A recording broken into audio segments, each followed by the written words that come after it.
Hello everyone, welcome to the science class. In today's video, we are taking chapter number 1, nutrition in plants. So first of all, we should learn about what is nutrition. It is the process of obtaining food by an organism and utilizing it in the body. All the living things in this world, whether it's a plant or an animal, require food for its survival. And the whole process of obtaining food and utilizing it in the body of an organism is termed as nutrition. So next we're going to learn about the different types of nutrition. There are two types of nutrition in plants: autotrophic nutrition and heterotrophic nutrition. So let us take autotrophic nutrition first. So autotrophic word is made up of two words, auto and trophic. Auto means self, trophic means nutrition. So here organisms can prepare its own food and they are often referred as autotrophs. So plant can prepare its own food, so they are referred as autotrophs. All the green plants are called as autotrophs. Why? Because they can prepare their own food. Now next, heterotrophic nutrition. Again, heterotrophic word is made up of two words, hetero and trophic.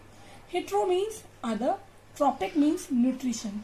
So in this type of nutrition, organisms cannot prepare its own food and it depends upon other organisms like plants or animals for obtaining its food.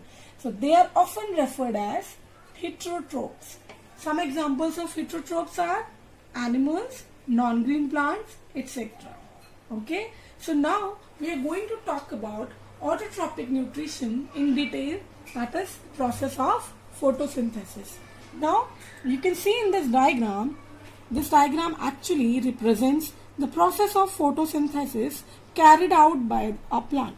Here sun is giving its energy, so sun is the ultimate source of energy on the planet, on our planet Earth. Now this energy is captured by a pigment called chlorophyll, which is present in the leaves, which is further utilized for the process of photosynthesis. Carbon dioxide enters the leaf from the atmosphere and water from the soil get absorbed through the roots. And in the presence of sunlight, the carbon dioxide and water is put together to make its food, and in all this process, oxygen gas is released as a waste gas. Now, from this discussion, we can conclude that photosynthesis is a process by which green plant prepare its own food using carbon dioxide and water in the presence of sunlight and chlorophyll. Chlorophyll is basically present in the leaf itself. It's a green color pigment, and due to which the color of the leaf is green in color. Now sunlight is given by the sun, and in the presence of these two, sunlight and chlorophyll, carbon dioxide and water is put together to make glucose. So also I want to tell you is that photosynthesis is also made up of two words, that is photo, which means light, synthesis, which means putting together. So again we can conclude that in the presence of sunlight and chlorophyll, plant can prepare its own food using carbon dioxide and water, and that is why this process is called as photosynthesis.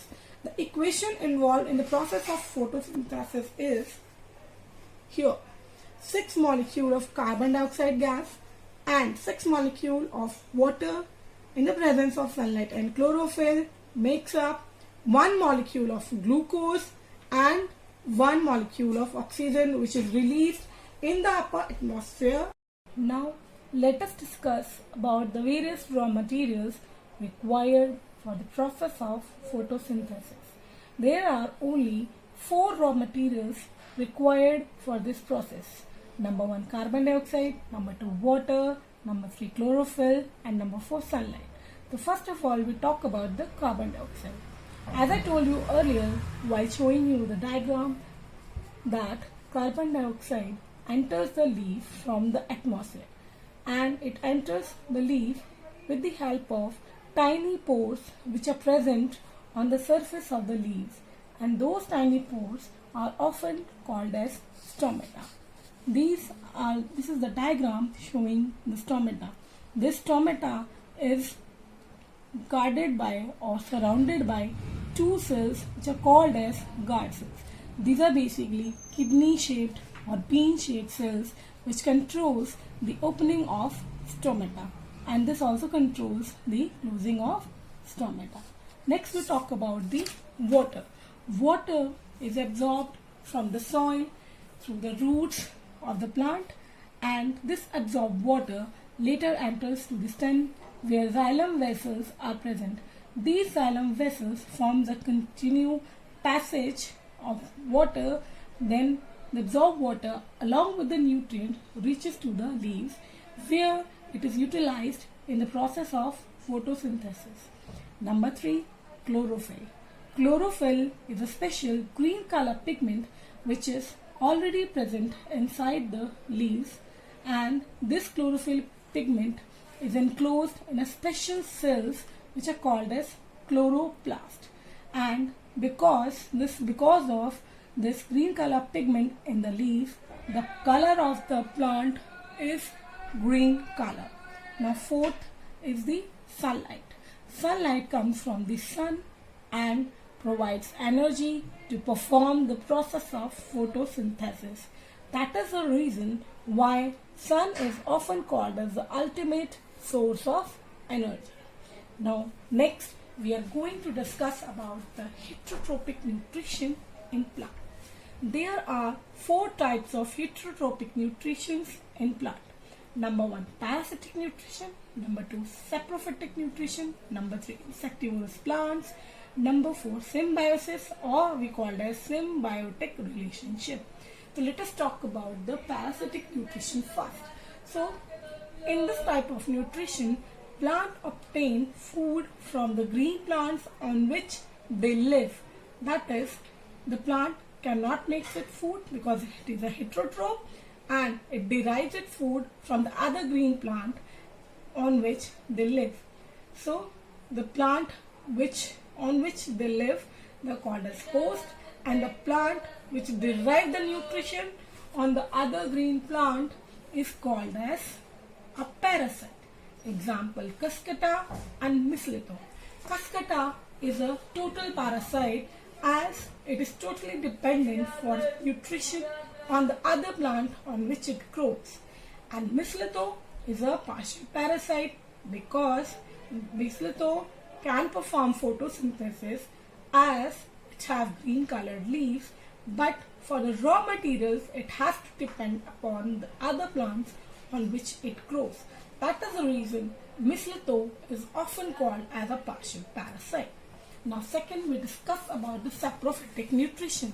In this type of nutrition, the plant again cannot prepare its own food, so it derives its nutrition from dead and decaying plant and enemy matter. So to derive the nutrition from dead and decaying plant, these saprophytes secrete some digestive enzymes on the decaying plant or animal matter and dissolve the nutrients which are present in that decaying matter. Later, they absorb those dissolved nutrients present in the matter and utilizes in its body. So that's why they are often called as saprophytes. Example, fungi, mushrooms, etc. Now number 3rd is insectivorous nutrition. So in this type of nutrition, plant obtain nutrition by trapping and digesting the insects. Plant's parts are modified in such a way so that it can trap the insects and digest them for the nutrition. Insectivorous plants are green in color and can perform photosynthesis, but because they grow in a region where the soil is deficient in nitrogen, that's why they have to trap insects so that they can overcome this deficiency. Example, pitcher plant and Venus flytrap. Number 4th is symbiotic relationship or symbiosis. Now, It is a type of association in which two organisms live together and both get benefit from each other. Means the plants which are living together, they help each other for their survival. Example, lichens. It is an association between fungi and algae. Now fungi is a non-green plant and it cannot prepare food. So fungi provides the raw materials required for the process of photosynthesis and gives shelter to the algae. Whereas algae, being green in color, it utilizes the raw material given by the fungi to perform the process of photosynthesis and to make their food. And this food is utilized by both algae and fungi. In this way, both algae and fungi is benefited by each other. So for this today, this is enough. We'll discuss something more important related to this topic in the last later video. Bye bye.